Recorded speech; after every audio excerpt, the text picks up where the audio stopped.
friends, my name is Shreya Gupta. I am chemistry faculty at Sankhla classes. तो बेटा आज से हम एक लेक्चर की सीरीज शुरू करेंगे जिसमें हम चैप्टर डिस्कस करेंगे स्ट्रक्चर ऑफ एटम। ठीक है, बहुत अच्छा चैप्टर है। इसमें कुछ हम हिस्टोरिकल पार्ट पढ़ेंगे कि एटम के अंदर की, छोटे से एटम के अंदर की एक बड़ी सी दुनिया क्या है। ठीक है, जिसके पीछे बहुत सारे साइंटिस्ट की थ्योरीज आई, मॉडल्स आए जिनमें कुछ कमियां रही, देन उसको सुधारते सुधारते आज हम एटम की दुनिया से वाकिफ हो गए। ठीक है, सो स्टार्ट करते हैं। सबसे पहले अगर मैं बात करूं, चैप्टर का नाम है स्ट्रक्चर ऑफ एटम और आज हम पढ़ने क्या वाले हैं, डिस्कवरी ऑफ फंडामेंटल पार्टिकल्स। ठीक है, सबसे पहले हमारे पास अगर मैं बात करूं 1808 की, एटम के बारे में अगर किसी ने बात की तो वो था जॉन डाल्टन। इसके पहले एटम के बारे में कोई बात नहीं की गई, या मैटर के अंदर स्मॉलेस्ट पार्टिकल क्या होता है उसके बारे में कोई बात नहीं की गई। तो जॉन डाल्टन जो था उसने अपनी एक एटॉमिक थ्योरी थी जिसके कुछ पोस्टुलेट्स थे। ठीक है, सो अगर मैं बात करूं सबसे पहला पोस्टुलेट जो डाल्टन एटॉमिक थ्योरी का था, that was all matter is made up of tiny indivisible particles called atoms. Matter जो है वो एक बहुत छोटे इनडिविजिबल, इनडिविजिबल मतलब उसको हम फर्दर डिवाइड नहीं कर सकते, जिनको हमने नाम क्या दिया, एटम्स। उसके बाद नेक्स्ट पोस्टुलेट जो था that was all atoms of specific element are identical in mass, size and other properties. यानी कि अगर मैं एक एटम की बात करूं, लेट्स से एक एलिमेंट की बात करूं, हाइड्रोजन की बात करूं, तो उसके जितने भी एटम्स होंगे उसका मास, साइज एंड उसकी प्रॉपर्टीज क्या रहेंगी, सेम रहेंगी। ये कहना था जॉन डाल्टन का। नेक्स्ट जो था उसने हमें क्या बताया कि however atoms of different elements exhibit different properties and vary in mass and size। कि अगर हम डिफरेंट एलिमेंट्स की बात करें तो डिफरेंट एलिमेंट्स के लिए उनके हर एटम के बीच में उनके साइज, मास और प्रॉपर्टीज सभी डिफरेंट रहेंगी। नेक्स्ट हमारे पास जो पोस्टुलेट था that was atoms can neither be created nor be destroyed. Neither be created nor be destroyed, ना तो हम इसको बना सकते हैं ना हम इसको डिस्ट्रॉय कर सकते हैं। Furthermore cannot be divided into smaller particles, that means सबसे smallest particle ही atom है, उसके आगे कुछ नहीं है। Next, atoms of different elements can combine with each other in fixed whole number ratios in order to form compounds। atoms combine करते हैं, combine करने के बाद क्या बनाते हैं, compounds बनाते हैं। Atoms can be rearranged, combined or separated in chemical reactions। Atoms को हम rearrange कर सकते हैं, उन्हें हम combine कर सकते हैं, उन्हें हम separate कर सकते हैं in chemical reactions।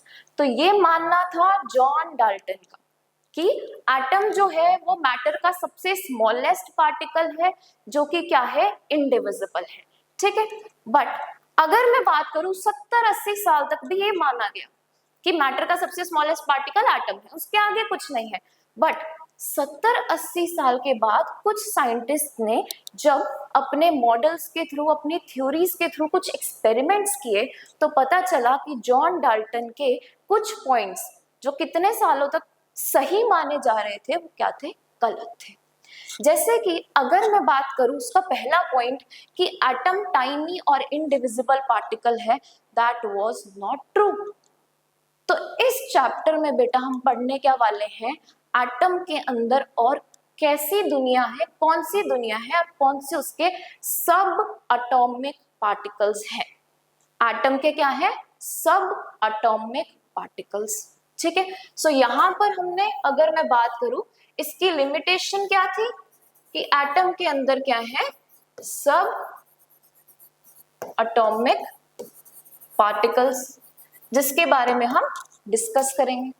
अगर मैं अगली लाइन पे जाऊं तो हमें उसने क्या बोला कि अगर एक एलिमेंट है उसके सभी एटम्स का मास, साइज और प्रॉपर्टीज क्या रहेंगी, सेम रहेंगी। तो तो ये भी क्या था, गलत। अब इसको गलत किसने प्रूफ किया, by the concept of isotopes. तो अगर मैं बात करूं, इसको गलत प्रूफ करने के लिए हमारे पास आया था concept of isotopes.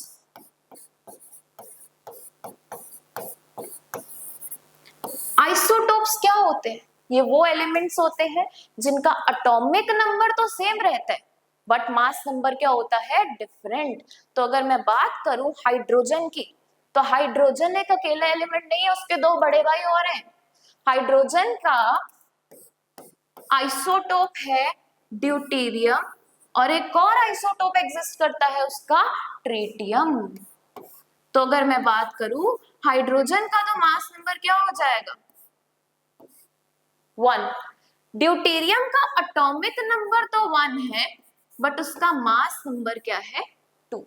Where as अगर मैं ट्रिटियम की बात करूं, तो ट्रिटियम के अंदर atomic number is 1 but mass number is 3। तो इस पॉइंट को कैसे एक्सप्लेन करेंगे हम, तो यही हमें आने वाले चैप्टर के अंदर कुछ लेक्चर्स में पढ़ना है।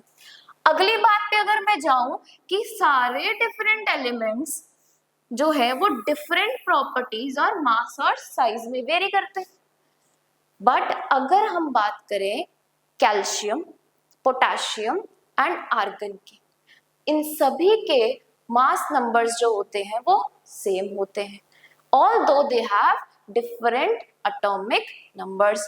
तो ऐसे एलिमेंट्स को बोला जाता है isobars. For example argon, calcium, potassium, although these three have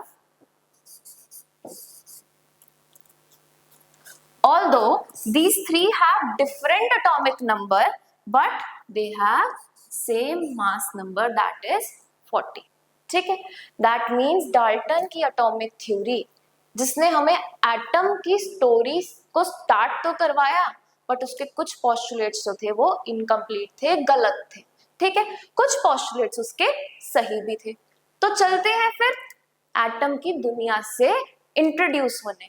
तो सबसे पहले हम बात करेंगे एटम के अंदर जो सबसे पहला सब एटॉमिक पार्टिकल है जिसकी डिस्कवरी हुई, दैट वाज इलेक्ट्रॉन। तो एक बार हम टाइमलाइन देख लेते हैं कि एटम की डिस्कवरी या एटम के अंदर जो उसका स्ट्रक्चर है उसके बारे में हमें थ्रू आउट द टाइम कैसे पता चला।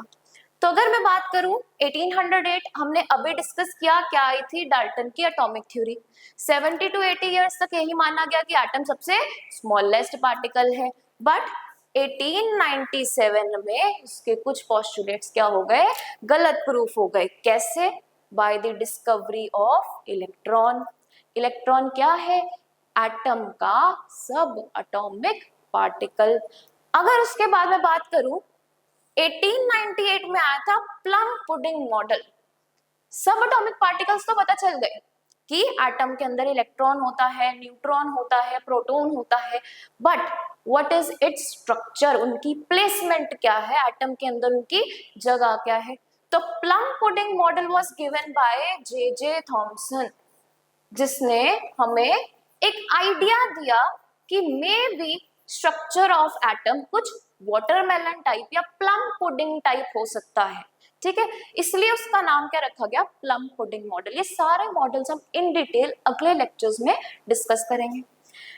1911 में आपके पास आया Rutherford's nuclear model of atom, जिसने हमें इंट्रोड्यूस करवाया टू द न्यूक्लियस। उसने बोला कि एटम का सारा मास उसके सेंटर में कंसंट्रेटेड होता है, जिसे हम न्यूक्लियस बोलते हैं।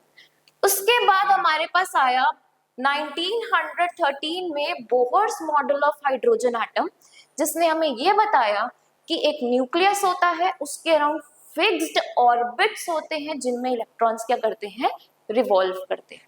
इस मॉडल की भी कुछ लिमिटेशंस थी जिसको ओवरकम करने के लिए हमारे पास एक बहुत सक्सेसफुल मॉडल आया 1926 में, जिसका नाम था quantum mechanical model of atom.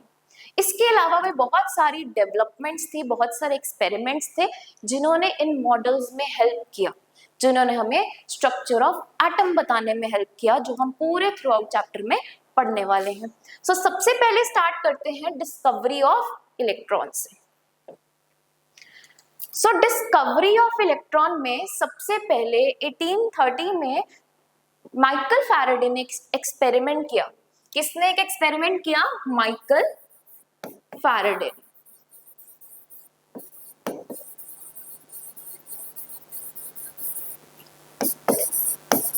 और इस एक्सपेरिमेंट का नाम क्या था? Cathode ray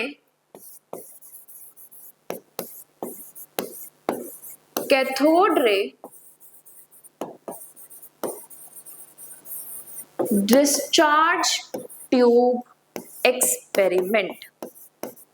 cathode ray discharge tube experiment. तो जान लेते हैं उसने एक्सपेरिमेंट कैसे परफॉर्म किया। उस एक्सपेरिमेंट में जो उसने सेटअप लिया उसमें क्या क्या चीजें इन्वॉल्व थी। तो अगर मैं बात करूं, सबसे पहले as the name suggest cathode ray discharge tube, तो हमारे पास एक ग्लास की ट्यूब थी जिसके अंदर हमारे पास दो क्या थे? इलेक्ट्रोड्स थे, जिनको हमने कनेक्ट किया था एक बहुत हाई वोल्टेज जनरेटर से, एक बहुत हाई वोल्टेज बैटरी से। तो जैसे ही हमने इसे हाई वोल्टेज बैटरी से कनेक्ट किया, ये वाली प्लेट जो नेगेटिव चार्ज से अटैच थी दैट गॉट नेगेटिवली चार्ज, और जो प्लेट हमारी पॉजिटिव चार्ज से अटैच थी वो पॉजिटिवली चार्ज हो गई। जैसे ही करंट फ्लो हुआ, हमारी कैथोड रे ट्यूब के अंदर थे कुछ गैसेस के पार्टिकल्स। जैसे ही करंट फ्लो हुआ, यहाँ से कुछ रेज जो थी वो नेगेटिव से पॉजिटिव की तरफ ट्रैवल होनी शुरू हो गई। ठीक है, दैट मीन्स एटम के अंदर कुछ नेगेटिवली चार्ज स्पीशीज हैं जो नेगेटिव से किसकी तरफ जा रही हैं? पॉजिटिव की तरफ। और ये रेज जो थी वो कैथोड से ओरिजिनेट हो रही थी, इसलिए हमने इसे नाम क्या दे दिया? Cathode rays. So as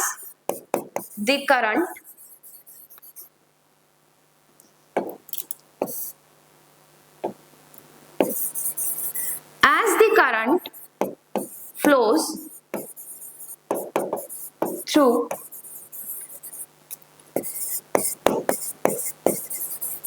stream of particles,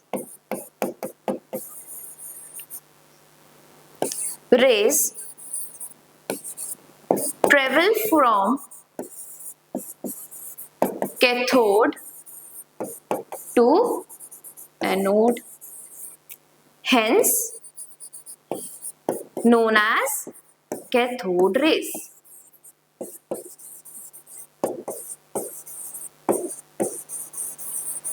ठीक है, ये था हमारा कैथोड, ये था हमारा एनोड। कैथोड था नेगेटिवली चार्ज, एनोड था पॉजिटिवली चार्ज। जैसे ही हमने यहाँ से करंट फ्लो किया तो कुछ पार्टिकल्स की स्ट्रीम जो थी वो नेगेटिव से पॉजिटिव की तरफ ट्रेवल हुई। अब आप कहोगे मैम आपको कैसे पता चला?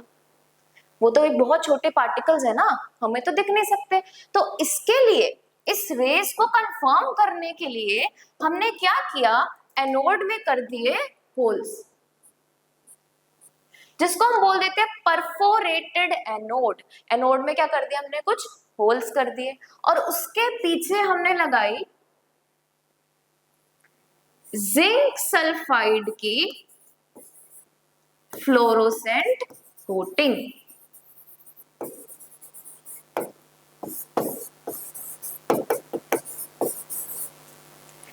जैसे ही रेस कैथोड से एनोड की तरफ गई, उन होल्स में से पास होके जिंक सल्फाइड की लेयर के ऊपर स्ट्राइक की, वैसे ही वहां पर ग्रीन कलर के ब्राइट स्पॉट्स बन गए।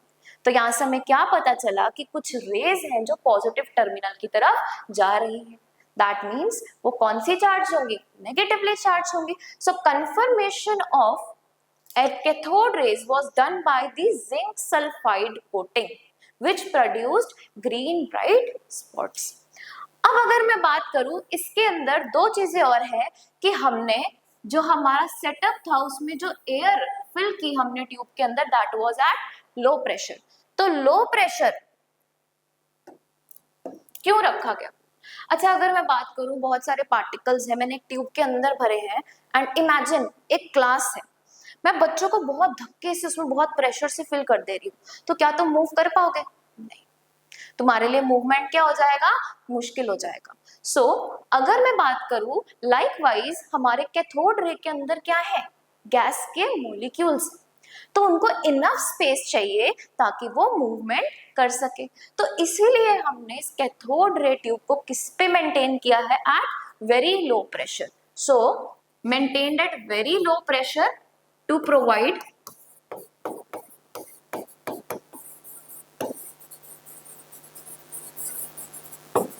enough space to particles। वहीं अगर मैं बात करूं, मैंने बहुत हाई वोल्टेज जनरेटर या हाई वोल्टेज बैटरी का यूज किया है। अब हाई वोल्टेज बैटरी का यूज हमने क्यों किया है, टू एक्सेलरेट द पार्टिकल्स, ठीक है, ताकि वो बहुत हाई स्पीड से और दूसरे आयन से स्ट्राइक हो और दूसरे टर्मिनल की तरफ पहुंच जाए। सो टू एक्सेलरेट द पार्टिकल्स, ठीक है। तो यहां से हमें पता चला कि कैथोड रेज जो होती है वो कैथोड से एनोड की तरफ जाती हैं। अब बात आई उनकी कैरेक्टरिस्टिक्स जानने की, ठीक है। एक कैरेक्टरिस्टिक्स तो ये था कि these were negatively charge, obviously बात है क्योंकि ये नेगेटिव से पॉजिटिव की तरफ जा रही है, ठीक है। उसके बाद अगर मैं बात करूं बाकी कैरेक्टरिस्टिक्स की, तो इसी एक्सपेरिमेंट के अंदर हमने और कैरेक्टरिस्टिक्स को जानने के लिए सबसे पहले इसी ट्यूब के अंदर एक इलेक्ट्रिकल फील्ड जनरेट की। हमने दो प्लेट्स लगाई, एक प्लेट थी नेगेटिवली चार्ज और एक प्लेट थी पॉजिटिवली चार्ज। जब जैसे ही हमने इसमें करंट फ्लो करवाया, सारी की सारी कैथोड रेज जो एनोड की तरफ जा रही थी वो रास्ते में ही पॉजिटिव टर्मिनल की तरफ क्या हो गई, डिफ्लेक्ट हो गई। उसका मतलब क्या था कि these rays were made up of negatively charged particles, जिन पार्टिकल्स को हमने इन फ्यूचर नाम दे दिया इलेक्ट्रॉन्स। सो यहां से हमें एक कैरेक्टरिस्टिक क्या पता चला कि cathode rays are made up of negatively charged particles known as electrons।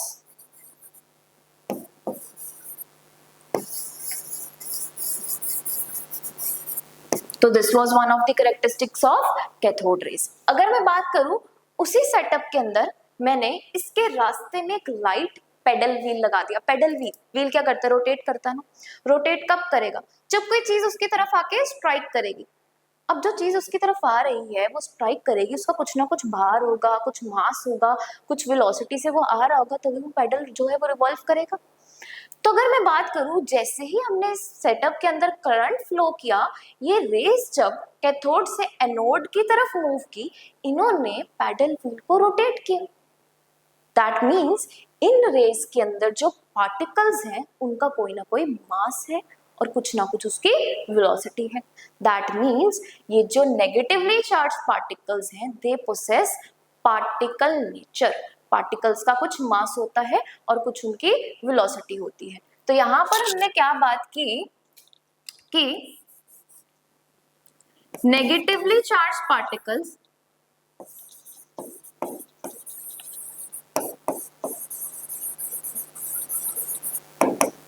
possess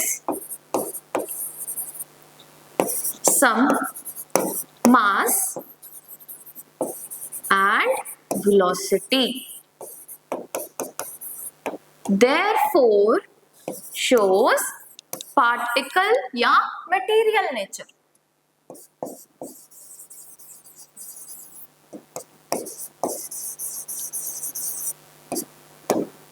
ठीक है।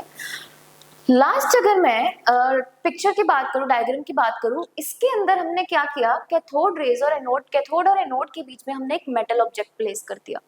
अब अगर मैं बात करूं, कैथोड से जैसे ही रेज एनोड की तरफ गई, इस मेटल ऑब्जेक्ट का जो शेडो था वो बिल्कुल उसके बिहाइंड बन गया। अगर मैं बात करूं, सामने से लाइट मेरे ऊपर फॉल कर रही है तो मेरी शेडो जो होगी बिल्कुल एग्जैक्ट मेरे पीछे बन जाएगी। अगर वो किसी ना किसी एंगल पे इंक्लाइंड होगी तो वो एग्जैक्ट जो है वो पीछे प्लेस नहीं होगी। दैट मीन्स जितनी भी रेज उस मेटल ऑब्जेक्ट की तरफ आ रही थी वो सारी किस लाइन में ट्रैवल कर रही थी? स्ट्रेट लाइन में ट्रैवल कर रही थी। सो यहां से हमें क्या पता चला कि cathode raise travel in straight line.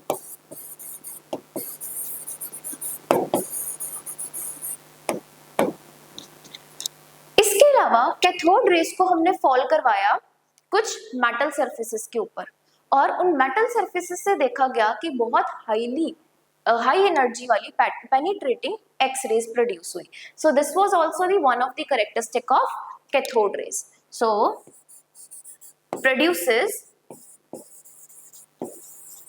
X rays when fall upon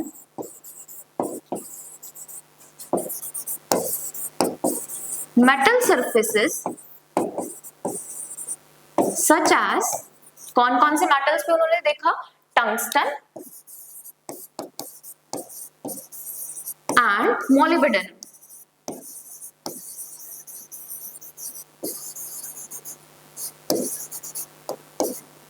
ठीक है, तो ये था ओवरऑल पूरा cathode ray discharge tube experiment which was perform by Michael Faraday. ठीक है, उसने जैसे ही करंट को फ्लो करवाया, फ्लो करवाने से उसे क्या पता चला कि एक नेगेटिवली चार्ज जो है स्ट्रीम ऑफ पार्टिकल्स वो एनोड की तरफ जा रही है, जिसको हमने नाम दिया कैथोड रेज, क्योंकि वो कहां से ओरिजिनेट हो रही थी? कैथोड से ओरिजिनेट हो रही थी। ठीक है, नेगेटिवली चार्ज पार्टिकल्स को बाद में नाम दिया गया इलेक्ट्रॉन। उसके करेक्टरिस्टिक्स क्या थे वो अभी हमने पढ़े कि these travel in straight line. ठीक है, उसके अलावा these have particle nature, possess mass and velocity. ठीक है, then cathode rays are made up of negatively charge particles known as electrons. और जब हमने इनको मेटल सरफेस पे फॉल करवाया so they produced X-rays. So this was discovery of cathode rays, negatively charged particles. That means atom के अंदर कुछ negatively charged particles present रहते हैं। अब next बात थी कि अगर इसके अंदर negatively charged particles हैं तो उसके क्या क्या characteristics हैं? That means electrons के क्या characteristics हैं, क्या उसके attributes हैं, मतलब उसका mass क्या है, उसका charge क्या है। तो ये सब जानने के लिए एक और एक्सपेरिमेंट परफॉर्म किया गया बाय जे थॉमसन। किसने परफॉर्म किया? J Thomson.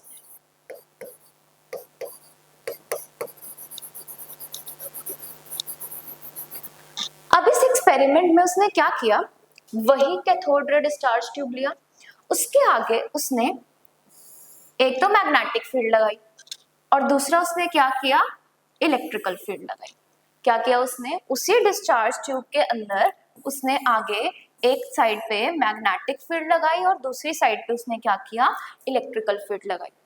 जैसे ही करंट फ्लो हुआ, कैथोड रेज कैथोड से एनोड की तरफ होती हुई इस मैग्नेटिक और इलेक्ट्रिकल फील्ड की तरफ आई तो उन्होंने कुछ डिफ्लेक्शन शो किया। So this was done in 3 ways. सबसे पहले अगर मैं बात करूं, हमने क्या किया? मैग्नेट को हटा दिया और सिर्फ इलेक्ट्रिकल फील्ड के अंदर उसका डिफ्लेक्शन नोट डाउन किया।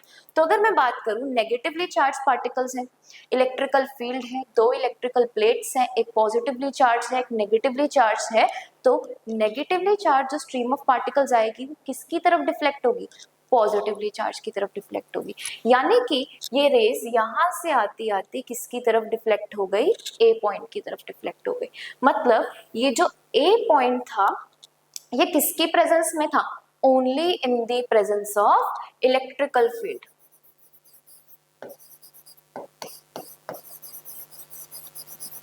Presence of electrical field. अब यही सेम चीज दोहराई गई जब हमने इलेक्ट्रिकल फील्ड को हटा दिया और सिर्फ मैग्नेट को लगा दिया। तो यहाँ पर क्या देखा गया कि ये जो कैथोड रेज थी ये डिफ्लेक्ट होती होती पॉइंट सी पे जाके टकराई। ठीक है, सो this was only in presence of magnetic field. ठीक है, जो सेंटर पॉइंट है, अगर मैं दोनों फील्ड्स को हटा दूं तो ये रेज जो है वो सीधी जाके स्ट्राइक होंगी बी पॉइंट पे, और अगर मैं दोनों के दोनों फील्ड्स को लगा के इस हिसाब से बैलेंस करूं कि वो बी पॉइंट पे जाके स्ट्राइक हो, तो वहां पे हमारे पास क्या आ रहा है, B point which is in absence और presence of both electrical field and magnetic field. ठीक है, तो यहां से हमें क्या मिली, डिफ्लेक्शंस, कि कैथोड रेज का क्या बिहेवियर है in presence of electrical and magnetic field. अगर इलेक्ट्रिकल फील्ड की बात करें तो वो ए पॉइंट पे जाके टकराएंगे, बिकॉज वो कहां से अट्रैक्ट हो रही है, पॉजिटिव प्लेट से अट्रैक्ट हो रही है। और अगर मैग्नेटिक फील्ड की बात करें तो वो कहां जाके टकराई, सी पॉइंट पे जाके टकराई। इन प्रेजेंस ऑफ बोथ या इन एब्सेंस ऑफ बोथ जब हमने उनको बैलेंस किया तो वो कहां जाके टकराई, बी पॉइंट पे जाके टकराई। अब अगर मैं बात करूं deflection of negatively charge species या negatively charge particles, in race की डिफ्लेक्शन किस किस चीजों के ऊपर डिपेंड करती है। अब डिफ्लेक्शन है तो ऑब्वियस सी बात है वो चार्ज के ऊपर डिपेंड करेगी। जितना स्ट्रॉन्ग नेगेटिव चार्ज होगा उतनी ही ज्यादा डिफ्लेक्शन आएगी। बट सिर्फ चार्ज के ऊपर ही नहीं, ये साथ की साथ मास के ऊपर भी डिपेंड करती है। जितना लाइट पार्टिकल होगा उतनी ही डिफ्लेक्शन क्या होगी, ज्यादा होगी। जितना हैवी पार्टिकल होगा उतना वो कम डिफ्लेक्ट कर पाएगा। दैट मीन्स अगर मैं बात करूं ये जितनी भी डिफ्लेक्शंस यहाँ पर आ रही थी that were dependent upon negatively charge particles का मास एंड देयर चार्ज। ठीक है, दैट मीन्स यहां से हमारे पास जो डिफ्लेक्शंस थे वो कहां से मिली हमें, deflections were based on negative charge, magnitude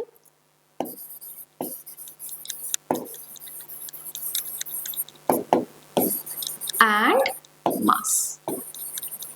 मतलब अगर मैं बात करूं इस एक्सपेरिमेंट के थ्रू मैं उसका सिर्फ नेगेटिव चार्ज डिटेक्ट करने की कोशिश करूं या सिर्फ मास डिटेक्ट करने की कोशिश करूं तो वो हम नहीं कर पाएंगे, क्योंकि डिफ्लेक्शंस इन दोनों फैक्टर्स पे डिपेंड करती है। सो अगर हम ये दोनों चीजें ना डिटेक्ट कर पाए बट हम यहाँ पर क्या डिटेक्ट कर पा रहे हैं, चार्ज टू मास रेशियो, ना अकेला चार्ज ना अकेला mass but charge to mass ratio of electron. ठीक है, सो डिफ्लेक्शंस के थ्रू हमने जब इसको परफॉर्म किया, हमने यहाँ पर देखा तो चार्ज टू मास रेशियो क्या निकल के आया, चार्ज टू मास रेशियो जिसको हम यहाँ पर लिखेंगे E by ME। E is magnitude of charge and ME is mass of electron। तो जब हमने कैलकुलेट किया through this experiment, so E by M ratio आया 1.758820 into 10 raised to power 11 coulomb per kilogram. ठीक है, अब हमारे पास एक चैलेंज और था कि हमें सिर्फ और सिर्फ चार्ज और मास की बात करनी है, तो उसमें हेल्प किया हमें R.A. मिलिकन ने। मिलिकन ने एक एक्सपेरिमेंट परफॉर्म किया जिसका नाम था मिलिकन्स ऑयल ड्रॉप मेथड, जिसके थ्रू उसने हमें negatively charge particle that is electrons के ऊपर का चार्ज बताया। So by Millikan's oil drop method हमें क्या मिल गया, चार्ज मिल गया which was minus 1.602 into 10 raised to power minus 19 coulombs। Negative कहाँ क्या डिनोट कर रहा है, because it is negatively charge particles, और मैग्नीट्यूड क्या है 1.602 into 10 raised to power minus 19 coulombs, और ये हमें किसने दिया, मिलिकन के ऑयल ड्रॉप मेथड में। अब हमें चार्ज मिल गया, चार्ज टू मास रेशियो हमने पहले निकाल ली थी थ्रू जे जे थॉमसन एक्सपेरिमेंट, तो हम अब क्या निकाल सकते हैं, मास निकाल सकते हैं। तो यहां से जब हमने मास कैलकुलेट किया E by ME रेशियो से,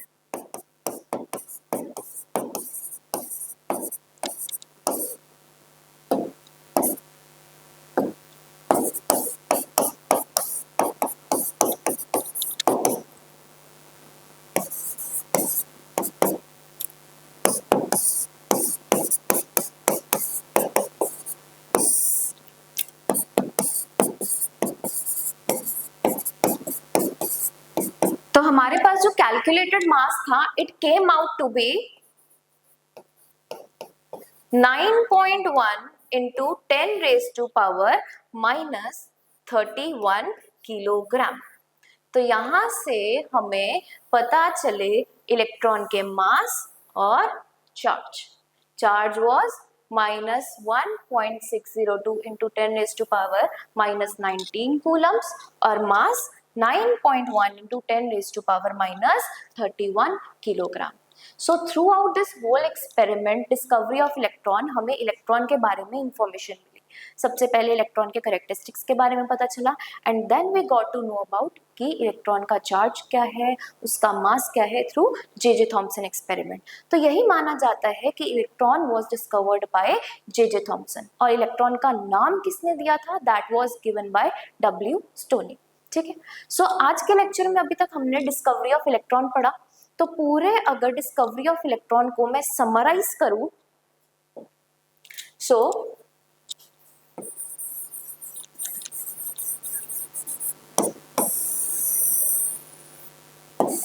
who discovered electron? It was discovered by J.J. Thomson.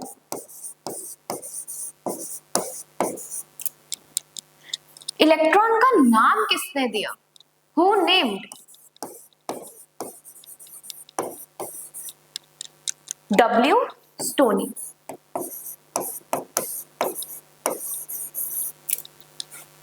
अगर मैं बात करूं इलेक्ट्रॉन की, तो इलेक्ट्रॉन का मास कितना होगा? 9.1 into 10 raised to power minus 31 kilogram. Grams की बात करूं, ग्राम्स में कितना हो जाएगा? 9.1 into 10 raised to power minus 28 grams. And if I talk about its charge, तो चार्ज कितना है? minus 1.602 into 10 raised to power minus 19 coulombs. Charge to mass ratio 1.75882 into 10 raised to power 11 coulomb per kilogram. ESU में charge कितना है? 4.8 into 10 raised to power minus 10 ESU। और अगर मैं उसके रिलेटिव मास की बात करूं in terms of U, U बेटा हमने पढ़ा हुआ है यूनिफाइड मास या एटॉमिक मास यूनिट। अगर मैं उस टर्म्स में इस मास की बात करूं, so it comes out to be 0.00548 U। तो ये कुछ चीजें थी जो हमें इलेक्ट्रॉन के बारे में पता चली through out all these experiments. ठीक है, और हमें क्या पता चला कि इलेक्ट्रॉन क्या है? एक सब एटॉमिक पार्टिकल है। अच्छा, एक बहुत इंटरेस्टिंग बात बताऊं इलेक्ट्रॉन के बारे में कि इलेक्ट्रॉन की जब ये डिस्कवरी हुई तो हमने ये देखा कि क्या जो हमने cathode ray discharge tube experiment किया था, अगर उसके अंदर जो फिल्ड गैस थी अगर हम उसको चेंज कर दे तो क्या इलेक्ट्रॉन भी बदल जाएगा?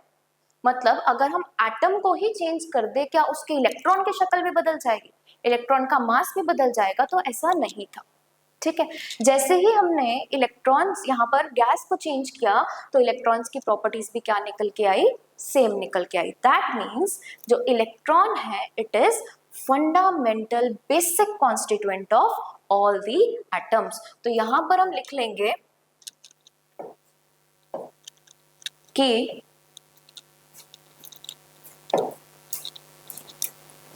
electron is fundamental basic constituent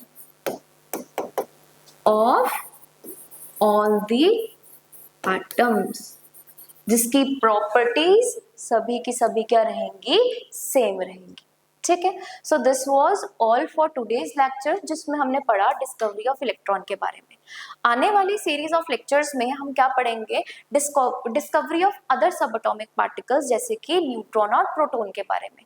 और उसके बाद इन सब एटॉमिक जो आपके पार्टिकल्स हैं उनकी एटम के अंदर क्या प्लेसमेंट है, ठीक है, that was through theory of models, ठीक है। So that's all for today, ठीक है। आगे आने वाले लेक्चर्स में स्टे ट्यून्ड, हम इसके और भी लेक्चर्स और भी मजेदार तरीके से पढ़ेंगे, बहुत एक्सप्लेनेटरी वे में रहेंगे, ठीक है। आपको पूरे through out structure of atom की जो है बहुत अच्छी एक्सप्लेनेशन मिलेगी। So thank you.